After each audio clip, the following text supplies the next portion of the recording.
Welcome back to another episode of Opinionated Lushes Does Books and Booze, where we invite on indie authors. We get to talk about them, they get to read a chapter of their book, and we get to hang out a little bit. I'm going to pass to Dawn to introduce this week's author. Hi, guys, and let's welcome Gin Sexsmith to our podcast and joining us today. Hi, Gin. How are you? I'm good. How are you? Please tell us a little bit about yourself, where you're from, how long you've been an author. What's your favorite drink? We want to know. All right. Okay. So first off, red wine all the way. But I also like redneck rosé, which is like 3/4 red with a splash of white. Nice. I'm from Tyendinaga Mohawk Territory. I have been writing for like a long time. I just published my first novel, so it's a long time coming, but yeah. I know, this is exciting. I know Gin in real life, and I saw her post about her book, and I was like, hey, did you know I have a podcast? Like that's literally how it went down. So I'm glad she's here. Glad she's here. It all works out, yeah. Tell us a little bit about your book and what's it about. Okay, so my book is speculative fiction. It's called In the Hands of Men, and it is about a virus that kind of ripples through society and is devolving men into animals. And our protagonist, Delilah, has had a very, very traumatic upbringing. She lost her cousin at a young age. She is a bit of a serial killer. Okay. Serial killer. So it's a trip for sure. That sounds exciting. I'm super glad to hear about this one. It's a good one. I feel like it has a lot of subject matters in it that are very prevalent today. And what I always say, because I do think I'll get flack from people saying that I hate men or whatever, which I do not.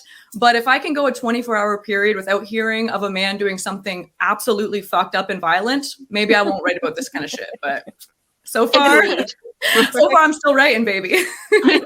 They make it too easy. They really do. Why are they so emotional? Like, seriously, just chill out. Right? And the anger issues is just it's a lot. Yeah, it's unhinged, right? Men can't take jokes. That's apparently it. No. So. That was the thing. Like, even writing this, like, I was like, there's so many things in there that I was like, I know that I'm I guess I don't know, but I have this feeling that I'll get like death threats from it if it takes off. You know what I mean? Because that's always, you can critique men for being violent and they come back with, I'm going to kill you. And you're like, all right. I'm not violent. Now let me wish harm on you. You made me violent. Yeah, that's what they're saying. Right? Yeah. I'll show you violence. Yeah. Mm-hmm. Men, once again, not taking the blame for anything. Right. Exactly. But I feel like I described the book in a really poor way. Do you guys want me to read the back of book for you? If you want. For sure. Okay. So it's haunted by the loss of her cousin. Delilah has curated a world of revenge, playing judge, jury, and executioner while, searching for love. Maybe murdering gives her the control she craves. Maybe it fills the gaping hole that Cedar left when she disappeared. Maybe this rage is ancestral, dating back to all of the indigenous women before her whose cases were closed without much of a search. Delilah's never been caught, but as a new virus ripples through the world, devolving men into animals, she gets a little sloppy with her vigilante justice. As the world burns and society is on the brink of collapse, Delilah starts to wonder if she's one of the monsters too, or if she's just taking her power back from the hands of men. Nice. That's a good blurb. Okay, this is my favorite part so far of just seeing the cover. The tagline. Boys will be boys, men will be animals. Yes, I read that and I was like, yes, I love that. And like, it sounds almost like a woman's rage sort of genre. And I feel like that genre of music that's picking up. Movies is just like it's like, yeah, we're fucking angry. Exactly, right? It's so like, I thought it was funny because I was all done the novel and then like SZA's like Kill Bill came out and then T Swifty's vigilante shit came out and I was like, oh, we're all fucking pissed. And like, and it's so funny. My dad a couple weeks ago was like, are women getting really angry? And I was like, yeah, they really are. My mom's like sitting there sipping tea like, yeah, we're fucking fed up. That's awesome. So I'm going to read the drink words and then we can get ready to hear the first, I believe you said you're reading the first chapter? Yes, I am. Yeah. Okay. So so the first chapter of your book. So everyone listening, the drink words are drunk, camera, and control. So I'm going to mute myself so you don't have to hear me sloshing my liquids. And feel free to start whenever you're comfortable. Alrighty. I'm excited. Chapter 1. Polaroids lie scattered across the orange shade carpet, a slideshow of the night before. I stare down at myself, at the vacant eyes looking past the camera, and truly see what I was feeling. How the pleasure turned, as always, and left me feeling sick. Another failed attempt at saying no. Another mistake added to the list in the name of a good time. All to suffocate my boredom, to distract myself, from her, Cedar, from who I could have been, from who she wants me to be, from this grief that never ceases raking its sharp nails along my insides. All in the name of instant gratification, much like the quickly developed images themselves. I think about placing them in the box at the back of my closet, but change my mind at the last second. I'm not ready to hide them away yet. I want the night to stay fresh in my mind. I was already drunk when the breaking news skittered across the TV screen perched behind the bar, drowned out by the sounds of Saturday. A hush fell over the room as the piercing squeal of an Amber Alert possessed our phones, the screen flashing. This is a test. The laughter and clinking glasses trailed off as the bartender turned up the volume. Women are being urged to stay home, to stick with buddy systems if they must go out. Men, worldwide, are suffering from rage outbursts, sudden acts of violence. The news anchor warned. The cause unknown. Stay tuned for further development. Sounds like my father, I thought, as a clip rolled of a chubby middle-aged man taking a crowbar to a sleek black Nissan. The woman in the driver's seat set into an open-mouthed look of fear and surprise. Too similar to that Pikachu meme. The nervous tension that had begun to hang around our shoulders shattered once the laughter resumed. It felt good to laugh, to not think of my father's quiet, simmering rage and the looming sense that no matter what I do, I'll never live up to his expectations. It felt good to distract myself from this new hell that we were all racing towards. We locked eyes over our beers. He was attractive, but lacked the kind of charm that would make him gorgeous. He didn't really like me. He was just the sort of man that rarely slept alone.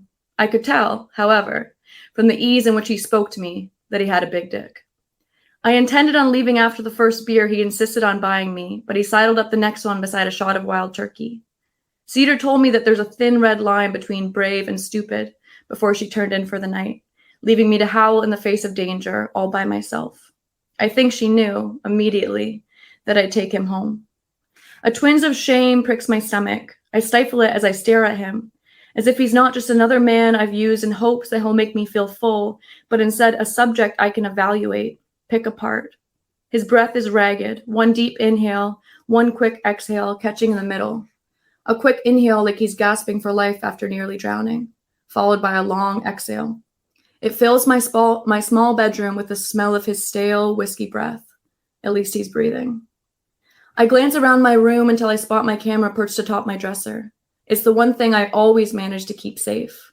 My Nan would be proud, if only, of that. His arm is carelessly tossed across his forehead, dampened with a hungover sweat that gives his face an ill, reddish quality. Not blue. He's conventionally good-looking, his jaw jutting out even in slumber, blonde hair falling across his forehead, full pink lips slightly parted by his breath. His shoulders are broad, muscle rippling down his torso and hiding beneath the covers. But he's ugly too.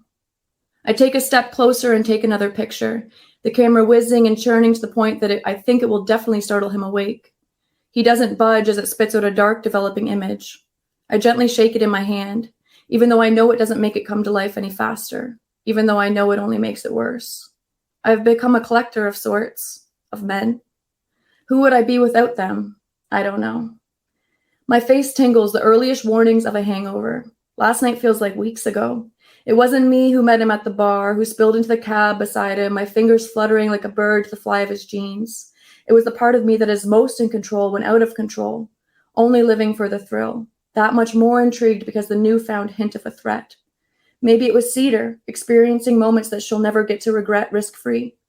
My bed and the man inside are still enveloped in the comforter Cedar and I used to tell ghost stories beneath when we were kids, when we had our entire lives stretched out before us, before we became ghost stories ourselves. I try not to listen to the little voice that says part of me likes imagining my sexual encounters degrading me, raping me, killing me, a fated karma. That same voice says I like thinking of my sexual encounters pushing me towards a point of no return. Despite my head feeling foggy, the night is still in one piece, some moments a little blurrier than others. So many of my nights are lost forever, a looming black hole of mistakes and shame. It gives me a misplaced sense of pride. I glance at him again, remembering how his eager confidence was a pleasant change from the aloof, insecure boys with whom I so often spend my nights. Maybe I prefer them self-conscious and cruel. Maybe those ones let me see myself. I can feel it still, his hand around my neck, the churn in my stomach and yet the curl of my toes, the goosebumps that crept up my legs, my back, my arms until my scalp buzzed. They're not dangerous as long as you keep them happy, I thought, truly hating myself. I hate that I'd do anything for that rush, even if it leaves me a little more hollow than before. Even if I'm the one in control of my own erasure. Lately, the emptiness doesn't lurk around to slink into my bones the next morning. These days it hits during, as quickly as switching positions. I'm present, and all of a sudden I'm not. I'm stuck in my own head, letting my body take over while my mind huddles in the corner and watches. I call it freedom. It's a lie, but it's less of a lie than what the women from the bar tell themselves. I saw them last night. The kind of women I can never meld into when they're in a group. The kind who think their snarky looks are completely hidden behind sips of vodka cran. A group who has probably known one another since high school, all married with children. Women who never miss a salon appointment or a spin class and do brunch with the besties on Sunday. Women who judge girls like me. Women who will never utter the words intersectional feminism, who only drop the F-bomb when saying, not to be a feminist, but women who will never admit that their husbands don't make them come or that their children were a mistake. Women who know that even if their husbands cheat, they'll never leave. They're not free like me. Yet when his eyes are on me and he's pulling at my shirt and making me lie still while he stares, while he parts my thighs and inserts his fingers, I surrender every ounce of willpower I had when I was dressed. When he puts his wet fingers into my mouth and his grip tightens around my neck, I fully realize that to him, to them, I'm an object. I'm nothing. I tell myself that he's an object too, my object, but there's a glitch, and I don't fully believe it. Or even if I do, I don't think that being objectified will feel the same to him as it does to me. It doesn't threaten him. It doesn't chip away at his potential.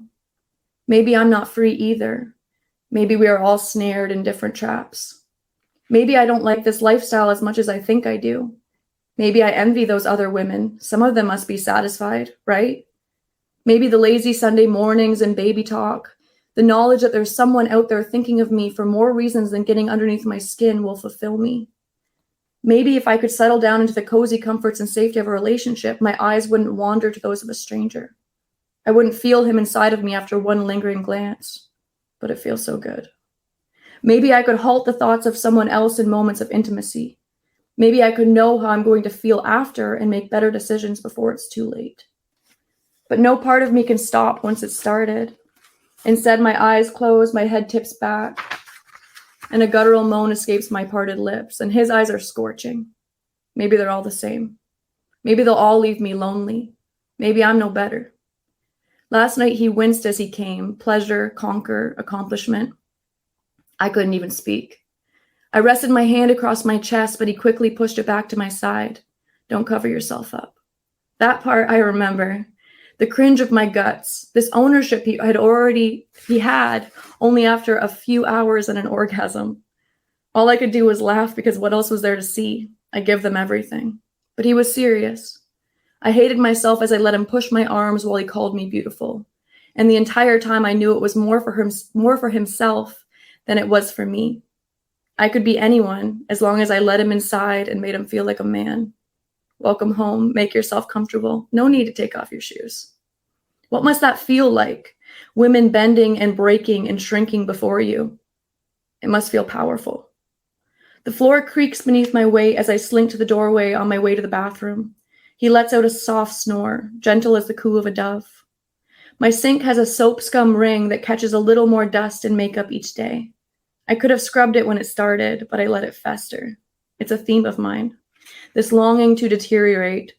The rest of the bathroom is clean, polished tub and toilet. The grime juxtaposes, as if I'm close to getting it right, but won't let myself fully cross over the line to become responsible, sane. There's a wickedness in my reflection. She's someone utterly terrifying and hurt. Her eyes are too green. The little line between her eyebrows gets the deepest when she speaks to me. She calls me a slut the way all of my closest friends have. Ex-friends, the little voice hisses, as I pretend that I don't feel silly and stupid and sad. Her eyes hold the same fire as theirs, these women who I thought knew me. I hate her with as much passion as I want her to love me. If I could flip the script and become her, I would. I've tried, but I can't. Well, good morning, beautiful. I hear him before I see him. The jolt of surprise morphs into the heat of embarrassment as I drag my eyes from hers and meet his in the mirror. He's in the doorway, already erect, and I want to belittle him. But I don't. I feel the sickening fake smile creep across my mouth before it even becomes a conscious thought. Has he ever had someone he loves cut him up into tiny, digestible, bite-sized pieces? He strides over to me like he hasn't. My eyes lock with Cedar's for a quick second. They're seething. She expects so much more than I'm willing to give. I know you, she says. Cedar is the only person I cannot lie to. She is everything I want to be. She feels like a kick in the ribs. I watch my shaking hand squeeze too much toothpaste onto my brush. When I run it under the water, a clump falls to the sink, becoming one with the grime. I shove my toothbrush too quickly into my mouth, the plastic banging against my teeth, and I want to smash the mirror when I see Cedar's eyes flicker. You're better than this, they say. She wasn't always cruel. Life has a way of shaping us all. She did, however, always have a bite to her. My hygienist told me I need to brush softer. We only get one set of gums, she said. But maybe I like the taste of blood. Maybe I want to be all fang. Maybe that's what Cedar expects of me.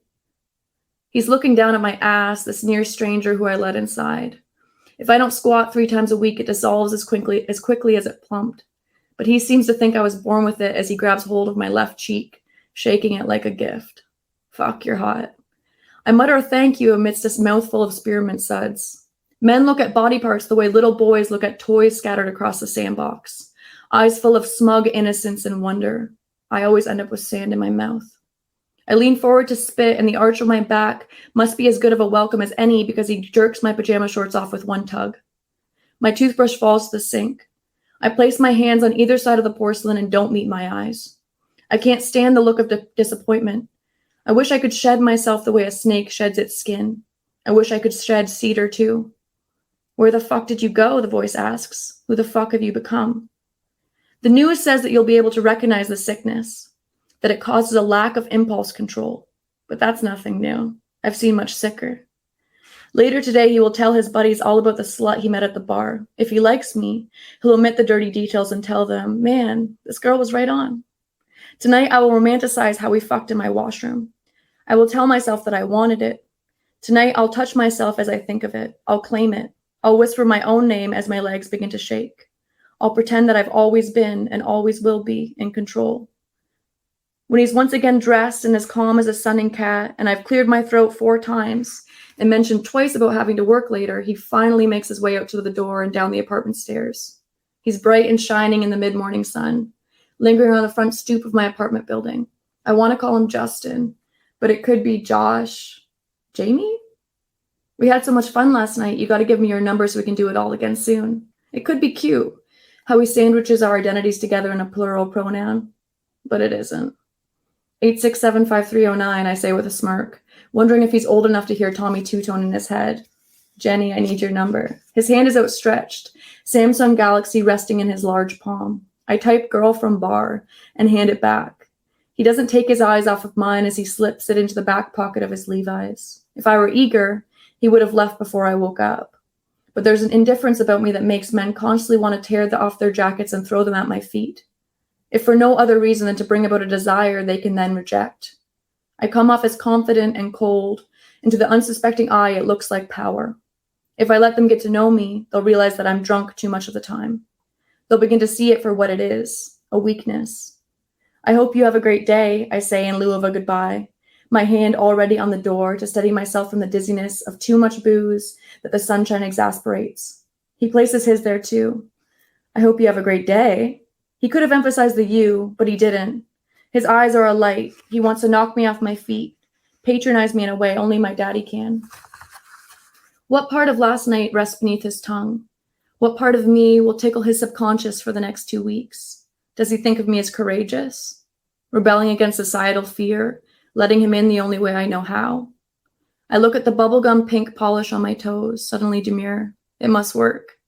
He leans forward and tucks a strand of hair behind my ear, resting his fingers on the back of my neck until I meet his eyes, an attempt at tenderness that comes off as forced.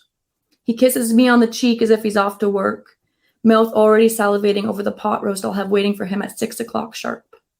I can't wait to see you again.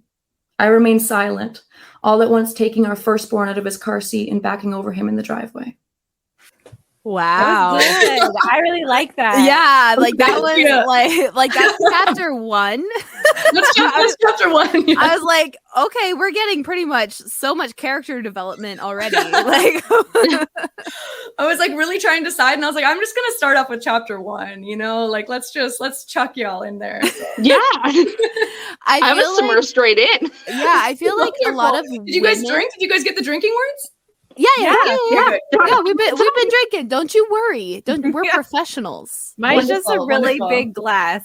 I love it. I'm on like drink 2. We're good. Okay, wonderful. I was like in my own little world, so I was like, are they drinking? Are they liking it? Oh yeah. No, we were drinking. Yeah. Wonderful. Love it. I feel like a lot of women are gonna read it and almost see themselves like having either felt those emotions or gone through a similar experience and stuff like that. And then I feel like a lot of men will read it and go, what the fuck? What I'm hoping is that men read it and they also see themselves and are like, oh my God, am I that fucking cringy? Yeah, they actually see themselves in the guy. They're gonna think what women actually think like this. Like they're not thinking, oh, we're so hot too. No, we think like, okay, get the fuck out of our house now. Like, we're done with you. Right? Like, the next morning when you keep clearing your throat, like, that's just... Yeah. I have to go to work too. Bye. Right? So, like, that first chapter, it's so funny. So, like, my first novel that I wrote when I was 21, and it was also called In the Hands of Men, but it wasn't at all the same story. But that first chapter started off after a one-night stand that I just like was like, what the fuck? And I just like sat at my desk, just like I was like, I have to write this out. And then I've never been able to shed like a little bit some of the anecdotes from that very first chapter. Because like I just remember like I feel like that's so prevalent of like men trying to like push your arms or like don't cover yourself up, or like how they're calling you beautiful, and you really feel like it's just for them. Like they want to be like, I slept with a hot girl last night. Yeah. I told her she was hot 17 times. That's what they like, right? She's taking it as a compliment. Three more times, didn't she? Like the bar is on the floor. She had a great time, right? Like, and of course, like the way he grabs her ass, like too, like typical like, male thing. Yeah, shaking it like a gift, right? Yeah, that's so cool. I loved when you said how the character has to do like squats constantly to keep that up, while the man just thinks that's she's like born that way. Yeah, it's like when you ask men what type of makeup look they want, and they say natural, but then you show them a no makeup face, and they're like, not like that. Not that. Like, actually have makeup on. Yeah, no, I want like some makeup, just natural. Natural. Yeah, they don't even have a clue. No fucking clue.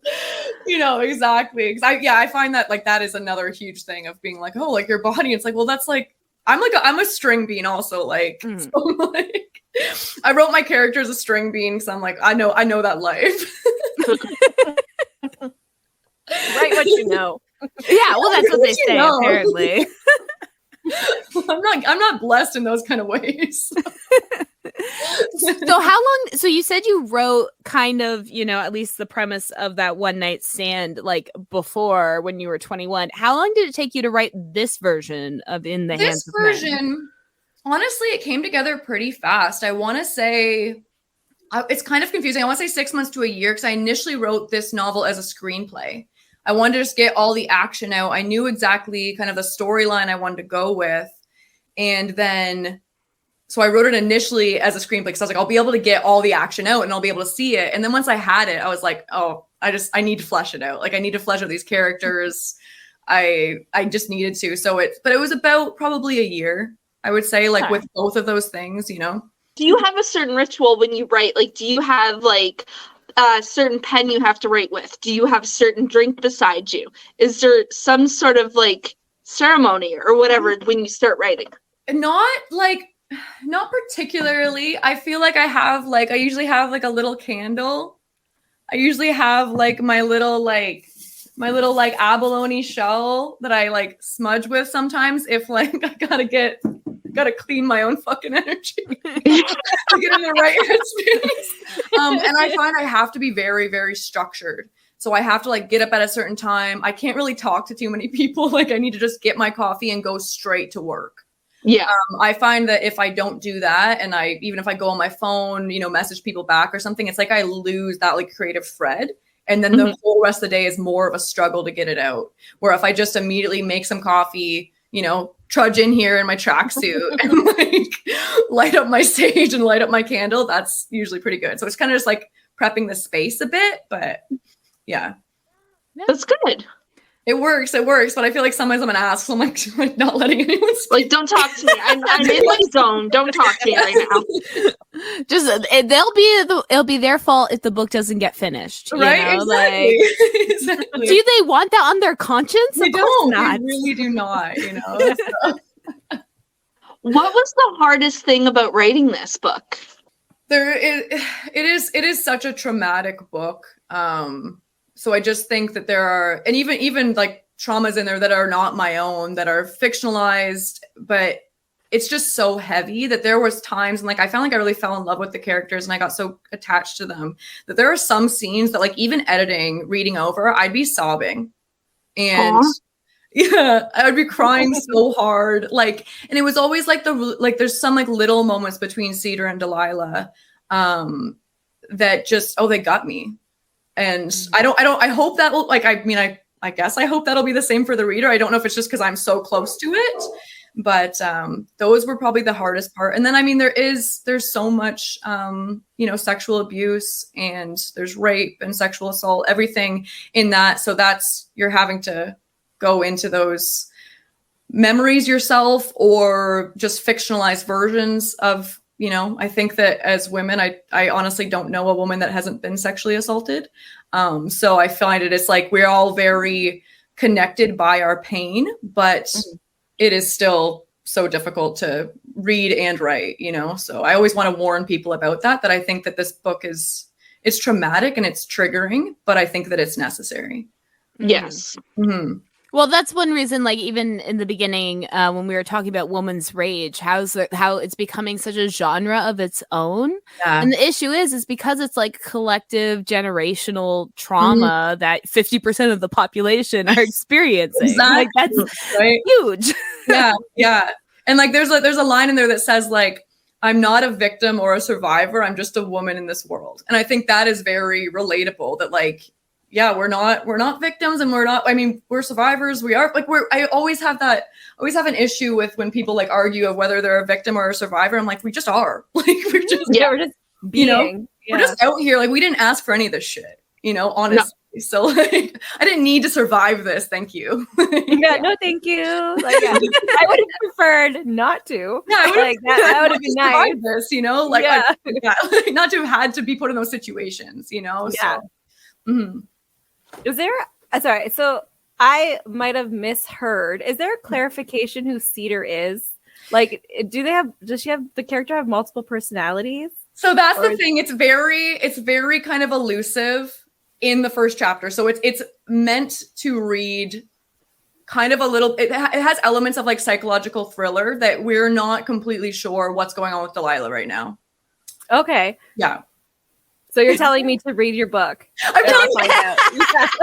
If you read it, you'll know what's going on. But it is one of those things that I'm like, I know like the first chapters and stuff, it's so like, yeah, you're kind of questioning, like, is Cedar there? Is she having some like mixed, like, you know, multiple personalities? Like, what is happening? Is she possessed? Like, what is happening? Or was it a past person that she just like keeps as like in the back of her mind for advice? Like, I thought it was like a stepsister or a family member that she, or a close friend that she had before that's talking to her.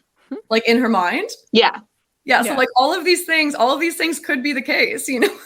Just read the book. I left it like almost kind of like, I think it kind of is confusing, but it's confusing on purpose. So like, yeah, that's great. Yeah. You said everyone read the book. You said you wrote it to kind of be actionable, like as a screenplay. Do you think you'd ever make it like a movie or a short film or something, since you've kind of already completed like a screenplay idea of it? Yeah, I would love to. I ended up going back after like the novel, like the final draft was done. I went back and I rewrote the screenplay because there were changes that happened as I was writing the novel. And so I went back and rewrote the screenplay. And like, actually there's a bit of like interest in it right now from like companies. Are you allowed to say? I think I'm allowed to say, like, there's interest from the same company that made Twilight, and I think that it might be too heavy for that, but like Temple Hill is interested in it. That's so maybe they're trying to exciting. maybe they're trying to get into the heavier spiel. They're trying That's to the thing. They do have some heavier things, right? They also made my favorite movie, A Fault in Our Stars, which that's pretty heavy. Yeah, that one is a heavy movie. That's a heavy movie. So yes, there is interest in it. And I don't know if they'd probably have writers for like, they'd probably want to rewrite my screenplay, but I'd want to like keep my thumb on it too. Yeah, I know. That's always the hard part, I think, with like making deals with like those kind of people. They will fund the project. Yeah. Which we always need. But then it's like sometimes they can kind of almost take over the creative process, which becomes difficult. Yeah. Yeah. And that's always scary for me because it's like my baby, and I really like, I have such big ideas of how I want it to, you know, be portrayed and everything. So, and even like down to like casting and stuff like that. Well, I was just about to ask who would play like Delilah. Who would play Delilah? Like we would need like a white passing Indigenous actress to play Delilah. We'd need to search for her. I want to tell, like, I feel like it's later in the book of like, but there's definitely a Timothée Chalamet part in this. Yeah. He has to be in everything right now. You hear that, Timothy? We need you to work. In my mind. Yeah. Why not also put him in my movie? That's right. Fair. What advice would you give an inspiring author? Keep writing. Honestly, just keep writing, because I feel like your craft, like you improve so greatly if you just stay true to it. And as you develop and as we all grow, as like we grow and change as humans, I find that like, and we have more experiences, our writing gets more interesting, but you just have to keep at it, keep working at it. And there's going to be so much rejection, and it's such a daunting ass process, but just keep at it. I know that's kind of boring advice, but I think that's, you know what? You're not the first person to say it. Like every author I think that's come on here initially says, just write. Yeah. And so like, so I remember reading, I think it was like Stephen King's On Writing, and that's kind of what he says too, just like write every day. Set even like just something, just make sure you're always writing. So I went for like a couple of years and I didn't write and I didn't really read. And that's another huge thing. Read a lot. Because I feel like when you're reading, it's just, you know, you're thinking in the kind of, you're thinking of books, then you're thinking of sentence structure, you're thinking, you know, so those would be the two things. But, and also just like read Stephen King's On Writing. So that was also. Read Stephen King. I like watched a thing, but from R.L. Stein, where he gave like. Was it the master class? Because I watched the master class with R.L. Stein. Yeah, but there was like one a few years ago. Where, like it was like I was maybe still in high school, so like that was that's a little more than a few years ago. Sonia, yeah, shut up. She's a baby. That's a baby, but I feel like R.L. Stein is just Stephen King for kids. So like it's funny that they have like the same advice. It's just keep writing and reading this. And that's the thing, because I feel like they both just kept at it too, right? And like, because Stephen King, hopefully, like I'm right about this. Hopefully, I'm not just like fucking spreading misinformation. But apparently, what from my knowledge, Carrie was Stephen King's 6th novel, his shortest novel, and he was planning on fucking being done writing at that point, because he was like, he'd written 5 novels before that. They had gotten nowhere. Rejection. Fuck you, Stevie. And and so he wrote Carrie, a short novel that he honestly thought was just like, meh, okay. Like, there's not a whole lot going. The plot line is pretty straightforward. I think it's brilliant. It is brilliant. Yeah. But he just thought, like, this is me just kind of fucking phoning it in, and then I'm going to be done, and I'm going to go get another fucking job. Or keep working wherever the fuck he was working. And just be done with it. And then Carrie got picked up. And then he's Stevie fucking King, right? Yeah. So that has always stuck with me, of being like someone that we all like think of as like one of the biggest writers, like one of the most recognizable names. Mm-hmm. And like he was rejected so many times, but he just kind of kept at it. It's always been very inspirational. Yeah, I don't know any author or any artist really, any creative that's ever like just got picked up on the first time that wasn't a Nepo baby. So exactly. That's the only exception. Everyone else has been shit canned constantly. Yeah. Yes. Like we finally get somewhere and we're like broken and bruised. And that's right. Hire me. We've seen some shit. Yeah, and then we're almost like surprised that anyone likes us. We're like, really? We're like, wait, I got the job? What? Finally. Yeah, I made $100. You know, it's like we're begging for scraps. Yeah. No, exactly. That's the thing. So, but you got to keep doing it. I mean, it goes with like for any art, like writing and stuff like that. It's like you have to both consume the art and do it constantly. Yeah, and practice it and build your craft. Yeah. And it doesn't even matter what it is, visual art, music, like writing, everything. You have to both do it and consume it. Mm-hmm. Yeah. I think anything that has like some kind of like lofty dream, like any, attached to it, you just have to keep at it. Don't give up. Yeah, don't give up. You might make it. Don't give up. Have you seen like inspirational? Have you guys ever seen that video where it's like the little boy and he's telling kids that like they can ride their bike if they just believe in themselves? Oh my god! I'm gonna look for it and link it below.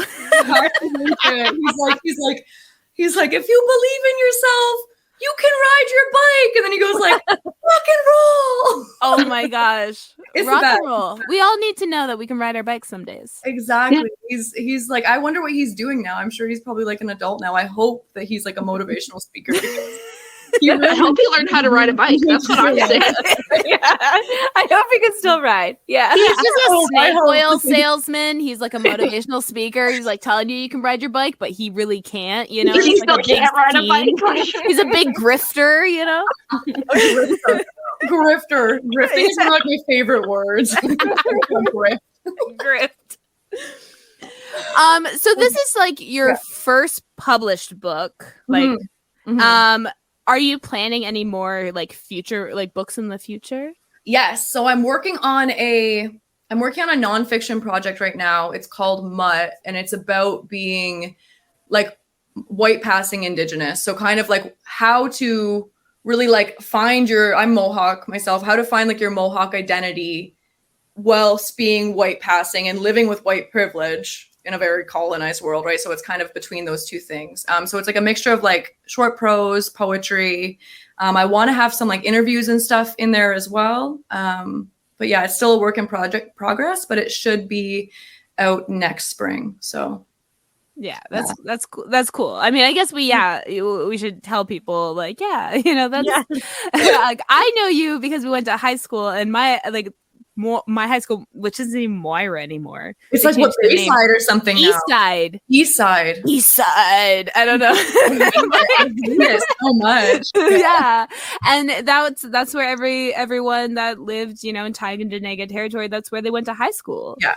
Because they had the Mohawk busing. Yeah, Mohawk busing. They had the Mohawk language program. They had the Tyendinaga Mohawk student council. Yeah, everything. Mm-hmm. Yeah, like all that kind of stuff. So I got to experience a little bit of it, but I'm white, so that's you know. It's one of those things though. Like I feel like people who went to Moira, they had more Mohawk culture than anyone else, you know, like at any other high school, right? It's true.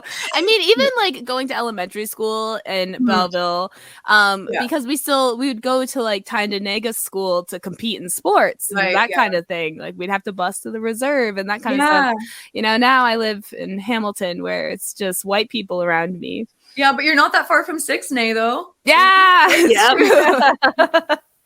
I think Indigenous education should be in all schools, like and mix. Like I feel like together, taught together, both cultures, not a separate class for this and a separate class for that, but to build relationship and for like white colonists to know their wrongdoings and to even like see the turmoil that it has on their peers. I think that's really important. It's Canadian really great history class, right? It should be early. It should start like right away, not like when grade 6. Like no, like I want grade 1. We didn't learn it until high school. No, like we didn't learn like, it in high school. I'm sorry, Moira's Canadian history for whiteys was real bad. Yeah. No, that's the thing. It should be necessary, and it shouldn't be this like segregated classes of like, oh, like we'll have a history class for the Indigenous kids because a lot of the Indigenous kids already know the real history. They right? do. Like I just grew up knowing everything, and it's like, and I'm trying to tell other people, and they're like, I didn't learn that. Must be right? Like, why are you lying? Right? Yeah. That's not what we learned. Yeah, to create like actual reconciliation and an actual like better future, it needs to be known. Because instead there's so many white people who are just extremely fucking racist and have all these mixed ideas of even Indigenous rights and stuff, like things like that, and like, oh my goodness. And the ones who do know are we're self-teaching. Like we have to learn it ourselves. Yeah. Like it's because it's not in school. No. It's funny that these ignorant people go to the reserve for get their smokes and stuff. You know what I mean? Yeah. Like I worked at smoke shops for years, and like that was always the thing that was so crazy. You'd literally hear someone saying something racist to you while they're asking for cheaper cigarettes. Yeah. Are you serious? Like, can you hear yourself right now? And like, and honestly, I would say to people too, like, it's a privilege that we even let you on the res because there's some res they don't. There's some reses that are not, you know, but it would just go right over the head. Yeah. Well, my favorite is the white people that try to pretend they're not racist by saying they're like a quarter or an eighth or a 16th of something. And I get up that they say that they were part and they're not even. Yeah, it's like say anything is a language. Tell what do you say anything. Know? Yeah. Say anything. Yeah, tell me a single relative of a you know that's still like, alive. Yeah. What was the name of the reserve you're from? Like the area you lived in? Like what? That's always a thing. That is second that they have to make a connection to any relatives. It's like we weren't really close to any of my family, and it's like this is bullshit. Like I was like not being close to your family is a really big white trait. Actually, like, you know what's really gross? Is that we have some politicians who are faking it, like they're pretending that they're Aboriginal and they're not.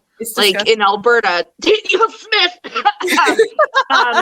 lied and said she was part. Right? Yeah. It's absolutely unhinged and just like I have no words, but we're seeing it happen so much more often these days, and it's just like, what the fuck is happening? It's not even being hidden anymore. Like it's like real life. Blatantly ignorant, I guess. Yeah. And like, who just wakes up one day and is like, I'm gonna pretend to be Indigenous because like, like you gotta have more sway. Yeah, because they're grifting. They're grifting. It's so easy to find out. Like everyone has the internet. Anyone can ask. Like Yeah. It's Do you too guys, easy. are they from your res? Like, do you know them? Like, no. They're grifting. They're grifting. I love that. They're big grifters. Yeah. Full circle over here. Yeah, well, I also feel like, like I keep bringing it back to women's rage because that's like my topic nowadays. Yeah. But like the fact that it's coming from like an indigenous perspective, because I do feel like even though women's rage is becoming like a big genre, it is mainly from a white woman's perspective. Yeah. Like a lot of the music is either done by white women or books written where the default's the white woman, or like even horror movies, it's like white women. It's like, so I feel like it's like nice to have that different perspective, intersectional feminist, Exactly. I think it's so, right? I think it's so important, right? Because we're seeing, I mean, the amount of like missing and murdered Indigenous women, and we're seeing I was just going to say that. We're seeing it constantly how like it's just, they're not treated with respect. They're not treated with the same, they're not treated with the same searches, the same anything. Like it's just, oh, oops, sorry. We can't search that landfill or whatever, right? Like, or she climbed into that dumpster, or we're seeing things like this constantly. And like it's such a huge part of my rage. And I think that it's a part of women's rage that it's never really been fictionalized, I don't think. And so I think that it's an important message, Yeah. Because you see it constantly, it's constant, like, and all out west, like it's Indigenous girls and women go missing, and the amount, so like I went into like such in-depth research on like of all like the different cases of missing and murdered women as I was writing this book, and the amount that it's like, oh, they were found in a super like suspicious situation, like, oh, they were found naked in a ditch, and the police are like, not suspicious. Yeah. She just chose to take off her clothes and was brutally assaulted, but like that's just normal, and fell asleep in a ditch and just died. Like or something like that. And they'll be like, oh, I think it was suicide. And it's like, are you fucking kidding me? Like, it's just the audacity and just the blatant disregard it's mind blowing. And it wouldn't happen to white women. No, it wouldn't. No. We would be known if there was suffocation, like that is suspicious. But when it's someone who's Aboriginal, it's like, no, that's normal. Yeah. It's brutal. It's disgusting. Or families having to search for their loved ones instead of police doing the fucking work. Like families having to demand that police do the most basic searches, and they just brush it off. Like that happens constantly as well. So there's a lot of aspects of that in this book too, and like because that's so prevalent. Yeah, I mean, there's a lot of anti-Indigenous sentiment built into policing, built into social work, built into the Canadian institutions like the RCMP. It's built in. Like the systems are built that way. They're doing what they're supposed to do. Actually, that's where it's messed up. For sure. It's so disgusting. And that's the thing. Like but that is the truth of it, right? And so like that's why they don't really say anything. So like we're just doing our jobs. Yeah. Technically they are. Which is disgusting. Oh, yeah. They're doing what the taxpayers are doing. Yeah. Exactly. But yeah, it's fucked up. So you mentioned you're doing all this research for your upcoming book. And different types of writing. Do you have an education in literature? Or is this just something you've learned on your own on the go? I went to school for journalism, actually. So it's funny. I really wanted to go to school for creative writing in BC. And my mom, I was like 17 at the time, and like she refused to let me even apply. And it's, as an adult, looking back and being like, why didn't I just apply? Yeah. You were gonna be an adult. Like, what could you do? Like I was on the precipice of being an adult, but I didn't even apply. And so like that, but that was always my goal of going to actually like UBC for creative writing. UBC has done some shit since, so like maybe it was meant to be, I guess. Shade, but like I ended up going to Ryerson for journalism. And it was good. Like I always kind of missed creative writing, but I do think that being like a trained journalist made me a tighter writer. That makes sense, actually. Butthole emoji.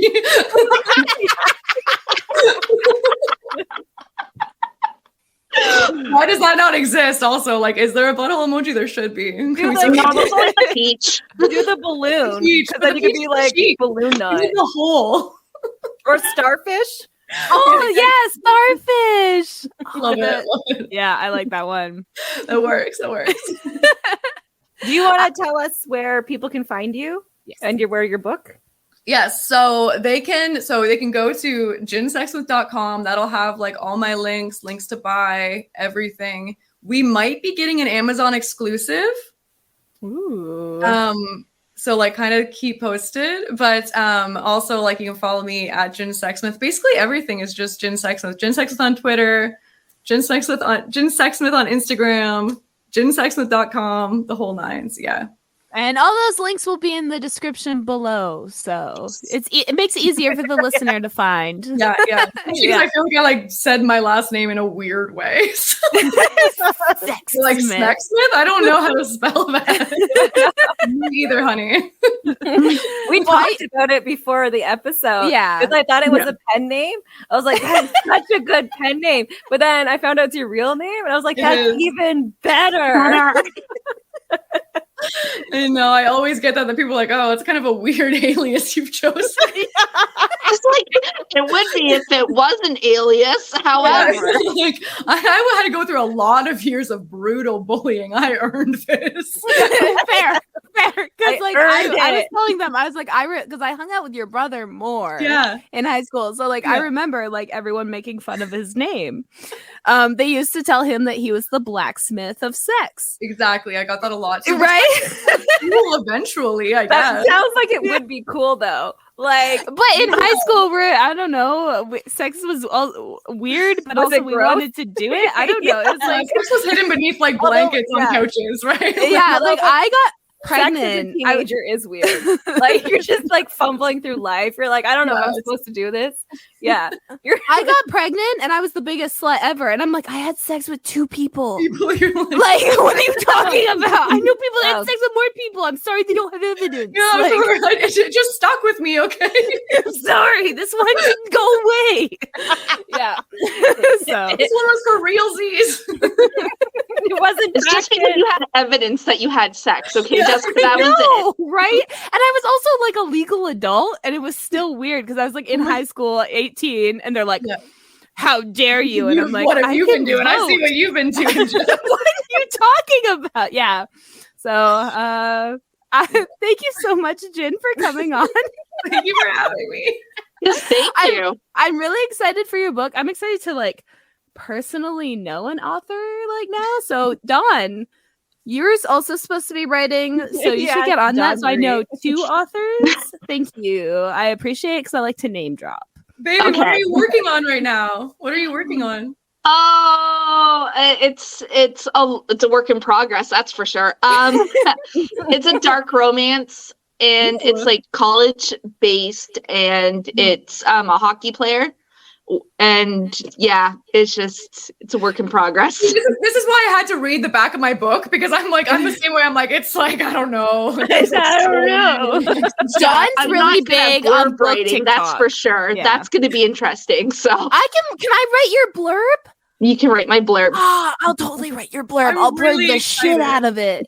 All right. You also got to be my like narrator. Like I'll do it both. I'll all the talents. You just write the book. Just finish the damn thing. Tanya's gonna be my graphic designer. She's gonna be my illustrator, doing my cover, because I can't do that. I love it. I just used Kavna. You guys think I'm so talented. I'm not. I just wear you images. have at least a good like 6 months to a year before I actually get this done. She's giving you time. She's giving you time to improve your skills. Yeah. I don't use Kavna as a Weld your craft, woman. Weld it. It's just women. Use your women's rage. Yeah. Use it. Okay, well, I'm gonna end it here. I would say thank you everyone for listening. Thank you again, Gin, for coming on. And again, if you're watching our YouTube, you can see her link scrolling along the bottom, as well as you'll find all her links clickable in the description below. And yeah, so thank you again, and I'll see you next week with a new indie author. Good night. It was a pleasure. Nice to meet you.